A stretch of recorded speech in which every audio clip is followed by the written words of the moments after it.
Dr. Chase Lopez stood close to the shoreline, his rubber boots mere inches from where the inky water lapped like tons at the sand. To me, it looked as if he was teasing it.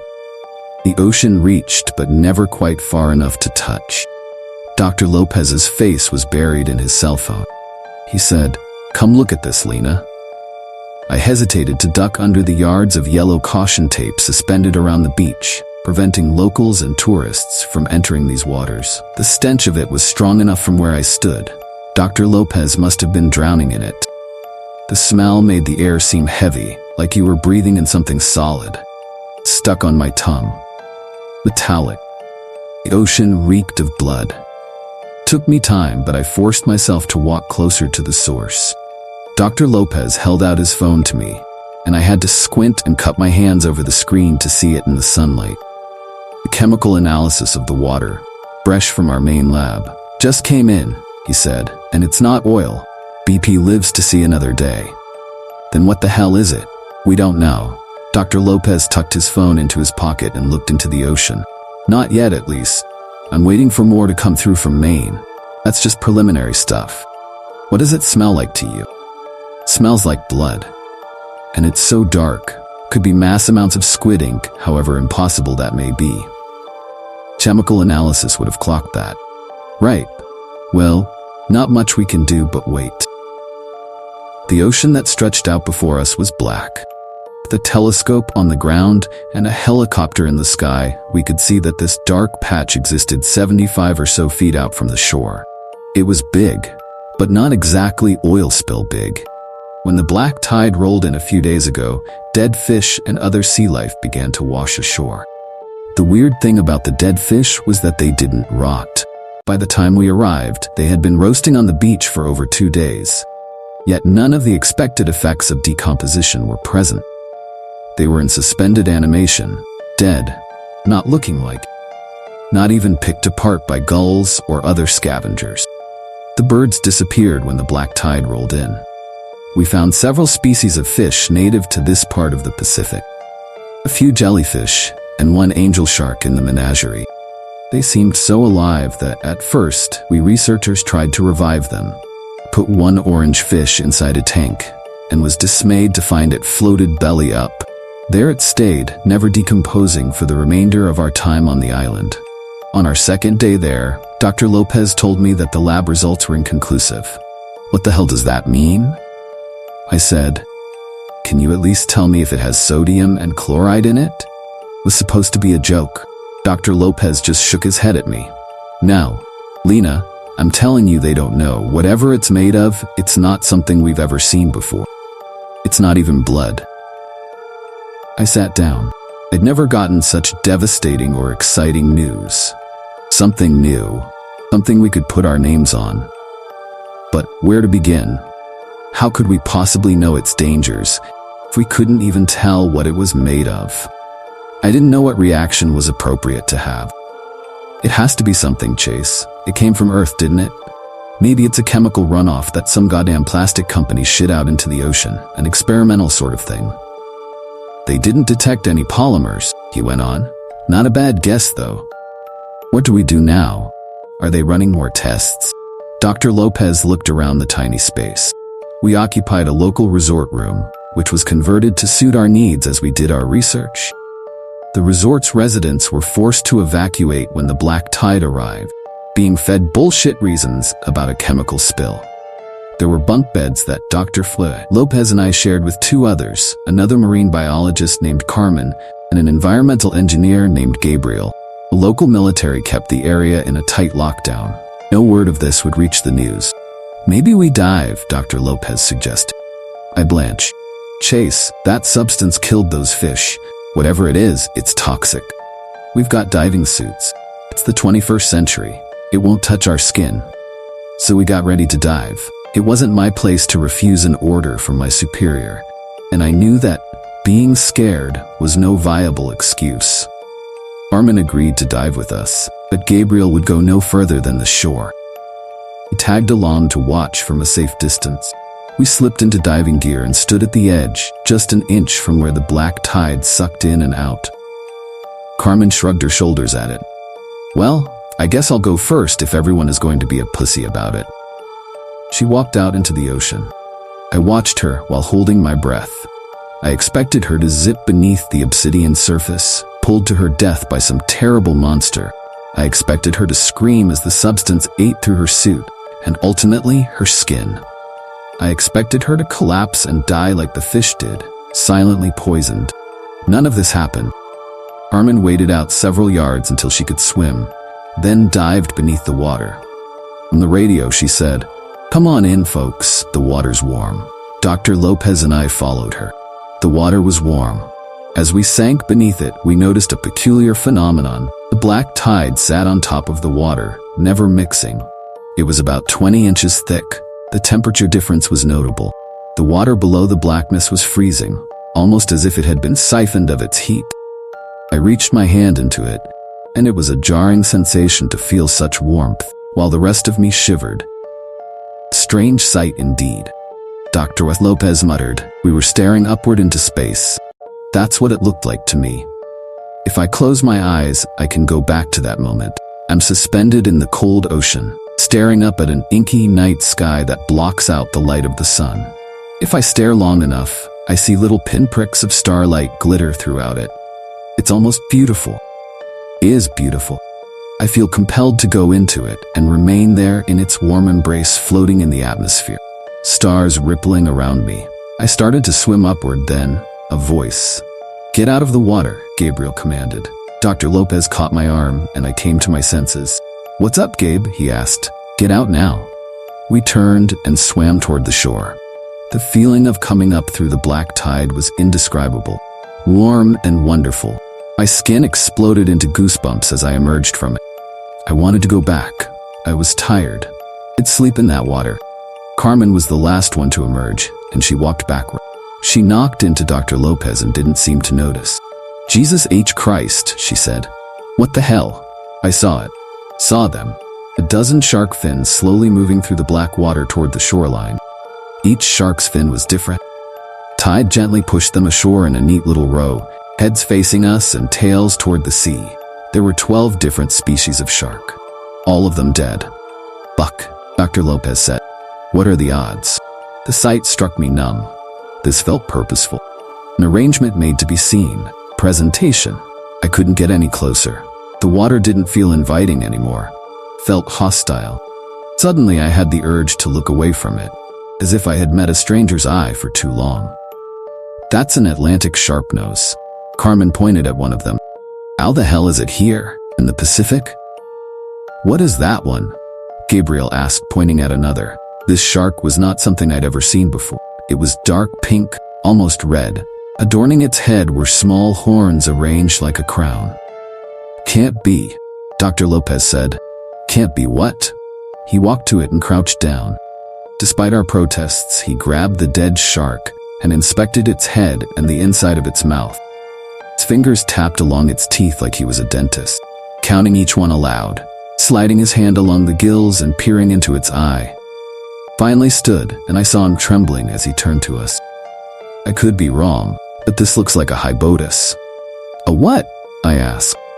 "Opportunistic bugger," went on, "really fast. Lived about 100 million years ago, if I remember correctly. Been extinct since the late Cretaceous period." None of us believed him. Carmen was the first to call him crazy. I didn't know much about extinct marine life, but I knew this wasn't possible. It must just look like a hybotus, perhaps a mutated something else. We called for help and lugged the sharp nose and the maybe hybotus back to our makeshift lab. Dr. Lopez called a marine archaeologist and a paleontologist. I went to the bathroom and inspected every inch of my skin. That intoxicating warmth was long forgotten. I was utterly disgusted at the thought of having been in that black water. I expected a red rash, weeping abrasions, and infection, but I saw nothing out of the ordinary. Just my skin. Something strange happened the next day. Gabriel began talking about the black tide like it was a person. "She did that on purpose," he said at breakfast. "She wanted us to see those sharks." "Who's she?" Carmen asked. She was busy buttering a slice of bread. I watched her do it and noticed there was a minor cut on her pointer finger. Gabriel seemed irritated. "The black water," That was a message to us. What kind of message, Gabe? Herman taunted. That it can resurrect sharks from a gazillion years ago? Give me a fucking break. She's older than us. Smarter, maybe. They argued and I left. Dr. Lopez's people came later that afternoon with more equipment and knowledge. They fawned over the shark. Spent hours alone in a refrigerated room with it. Came out and swore to us it's an extinct species. They began calling more people. Big wigs from huge university. This tide didn't seem like it was ours anymore. I woke up in the middle of the night to find that Gabriel was missing from his bunk. I couldn't go back to sleep.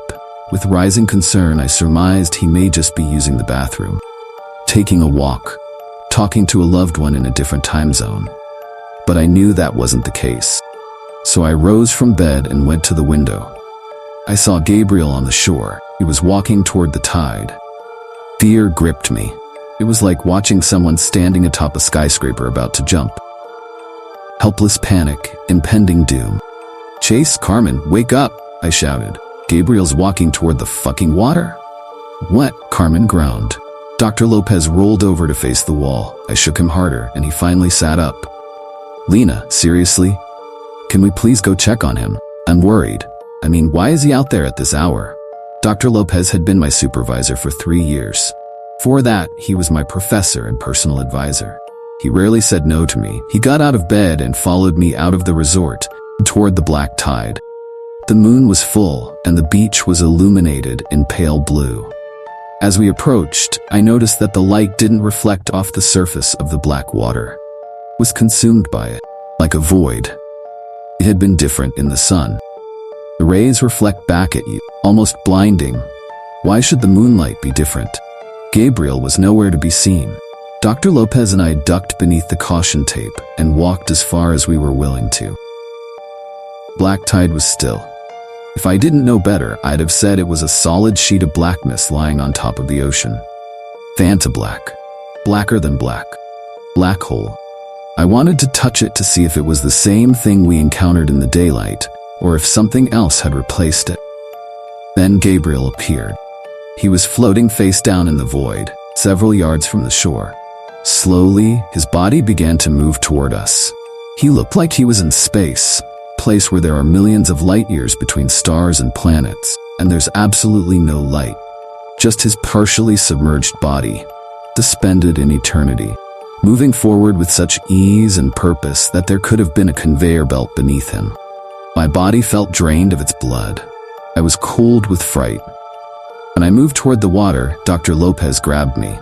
"Don't," he whispered. "Don't go in there." Gabriel's body stopped floating toward us. It was frozen in the blackness, like a movie on pause.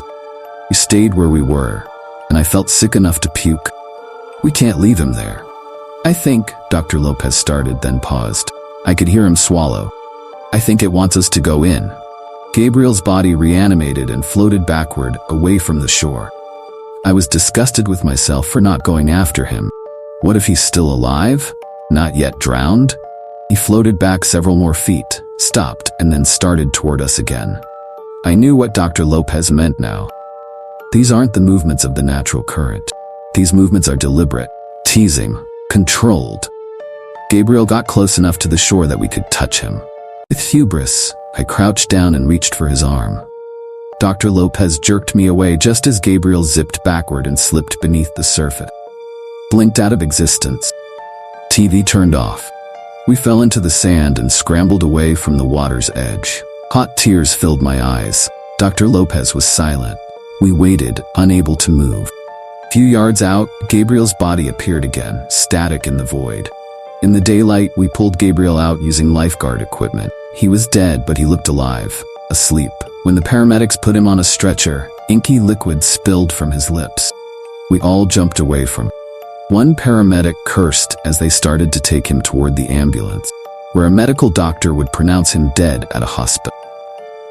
"We can't allow this," Dr. Lopez hissed. He ran after them. "Wait, we must keep the body here. The water may be infected, and it wouldn't be safe to take him to a hospital full of compromised people." I knew what he was doing because I thought the same thing. I wanted to see if Gabriel's body was going to decompose. Carmen was oddly stoic when I gave her the news about Gabriel. She said something strange that made me uneasy. He answered her call. Perhaps she was making fun of him for the previous day's conversation, which seemed cruel even for gruff Carmen. As I sat with her, I noticed the cut on her finger was redder. Inflamed. "What's up with your hand?" I asked. She hid it between her thighs. "Paper cut. Been itchy, so I made it worse." I wondered if she had that cut when we went diving. Somehow, Dr. Lopez convinced the paramedics to leave Gabriel's body with us. We took him wrapped in a body bag to the refrigerated room where we laid out some sharks and other dead things. He mentioned something about his pockets being lighter now, and I understood. Bribing a paramedic to leave our dead colleague's body here for us to study. Is this what we had come to? It was insanity, but at least Dr. Lopez succeeded in preventing any information leaks to the public. A tech from the main lab called us not long after we stored Gabriel in the room. "Have you noticed the phenomenon evaporating or dissipating at all?" "No," I said. "It's still there. Nothing has changed as far as we can see." "Weird. So, all the samples you sent us are gone." "What do you mean gone?" "Well, it's gone. Completely vanished overnight. Now all we have are tubes of plain old Pacific Ocean water. We can't find a trace of the stuff anywhere." I didn't know what to make of it. Neither did they. Neither did Carmen or Dr. Lopez. For the first time in my career, I felt stupid. More than that, I felt gullible. Like I'd been tricked here on a wild goose chase. Paranoia compelled me to go back to the shore and see if the substance was still there. It was. We were stuck. Unable to categorize the black tide, unable to make sense of the dead but not decomposing corpses, and unable to find answers. After the accident, it felt wrong to get close to it anyhow. Dr. Lopez didn't want to discuss with me the events of Gabriel's death, yet he had been the one to ascribe malicious intention to the water that night. Told me that it wants us to go in, and I believed him. Still do. Sometime later, Carmen amputated her hand. I found her on the floor in the bathroom, curled into a ball, soaked in blood. So much blood I thought she couldn't possibly have any left in her body. Somewhere in the mess was a hammer she'd used to break her wrist and the saw that had done most of the deed. However, Carmen underestimated how difficult it would be to amputate a limb by yourself. As I pried her arms apart, I saw her hand was still attached to her arm, if only by scraps of flesh and frayed tendons. Got inside me. She wept. I had to get it out. Dr. Lopez wouldn't allow me to call the paramedics again. He put the little resort into lockdown. The archaeologist and paleontologist left despite his warnings, no doubt shaken by the recent death and mutilation. They would come back for the shark when the others arrived. I secured a tourniquet on Carmen's arm while Dr. Lopez removed the rest of her hand. We bandaged her. She was catatonic. "Chase, we have to get her to a fucking hospital," I begged. "She needs a transfusion. She'll die. We can't risk it." That. Dr. Lopez dropped the severed hand into a Tupperware container. "We don't know what the tide could do if it got out." "Got out? It's not some contagious disease." "We don't know what it is, Lena." Carmen never fully regained consciousness. Dr. Lopez took my phone when I was tending to her, leaving me unable to call for help even if I wanted to. I was terrified now, not just of the black tide, but of my supervisor. He was changing. Paranoid. Shifty. He spent nearly all day inside the fridge with the specimens. That night, I went out alone to the shore. I sat on the sand and watched the black tide sit motionless on the water, absorbing light, so dark it seemed biblical. I stared into the abyss for an eternity, waiting for something to be revealed to me. Some divine vision. Pinpricks of light, just like the ones I had seen several days ago when we took our first dive. They came into view slowly, blanketing the tide with the night sky once more. Each one's luminosity ebbed and flowed like heartbeat. It was the most beautiful thing I have ever seen. I was sitting on the edge of a planet, gazing out into infinite space. Lena. Lopez had come after me. I think it was to prevent me from escaping to call for help, but he unknowingly saved my life instead. I snapped out of my dreadful trance and got to my feet. The stars were gone, and it remained as I'd seen it before. no longer beautiful but repulsive in its vastness. Those stars must have been what Gabriel saw before he walked into the void. We went back inside, and he admonished me. Think of what happened to Gabriel. Ed, do you want that to be you? There's something wrong with it. I know there is. Then we heard it. Thumping, rhythmic like a heartbeat, coming from the fridge. Dr. Lopez and I approached it cautiously. Standing in front of the door, I realized that the thumping was coming from lower down on the thick door, perhaps just a foot or so off the ground. What is that? I asked. He paled. I don't know. Too terrified to open the door, we retreated to our beds, but the thumping continued throughout the night. Hours and hours I couldn't sleep, waiting for the sun to rise and make everything seem less frightening. It was nearly 5 a.m. when Dr. Lopez rose and declared enough was enough. We're scholars, goddammit, and we're acting like children. Chase, wait, I pleaded. He was right. We were like 2 kids afraid of the closet. We were scientists, doctors. The black tide didn't have thoughts or feelings. Gabriel drowned, and Carmen was mentally ill.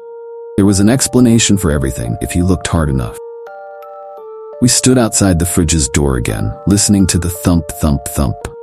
I stood behind Dr. Lopez as he reached for the handle and opened the door. Gabriel, naked on his hands and knees, continued to thrust his head into the space where the door had been. The top of his skull was bloody from hours of impact. The realization hit me like a brick to the face. He's alive. Dr. Lopez didn't move. Can't be. Then, plop, one shark fell from a shelf and flopped helplessly on the floor.